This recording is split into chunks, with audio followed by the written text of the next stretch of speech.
2014 నుంచి 19 మధ్య చంద్రబాబు నాయుడు గారు ప్రభుత్వ రంగంలో ప్రభుత్వ శాశ్వత ఉద్యోగాలు ఇచ్చింది 34,108. జాగ్రత్తగా నోట్ చేసుకున్నామా, ఫినాన్స్ డిపార్ట్మెంట్ కనుక్కోండి చెప్తాను. కానీ జగన్మోహన్ రెడ్డి గారు అధికారంలోకి వచ్చిన తర్వాత గ్రూప్ 1 ఉద్యోగాలు 110, గ్రూప్ 2 ఉద్యోగాలు 897, ఎడ్యుకేషన్ డిపార్ట్మెంట్ 22,297, డిఎస్సీ 1998 మిగిలిపోయి ఉంటాయి, భర్తీ చేసిన 4,534, డిఎస్సీ 2008 వాళ్ళకి కూడా భర్తీ చేయలేదు సార్, 2,198, డిఎస్సీ 2014 కాంగ్రెస్ పార్టీ పెట్టిపోయింది సార్, అది కూడా 6,100 మేమే చేశాం. ఇక GID department sir 3,788, next special DSC 1,800, పోలీసులు 6,511, medical department 1,247, doctors sir.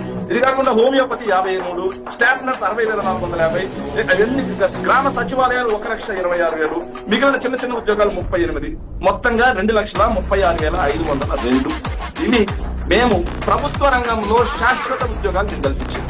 Chandrababu Naidu గారు 32,000. రెండింటికి ఎంత తేడా ఉంది సార్? ఇది తక్కువ అని చెప్పి డాక్యుమెంట్ తీసుకొచ్చి నిరూపించమన్నారు సార్. 30 నెలలకు నేను డిబేట్ కూడా సార్.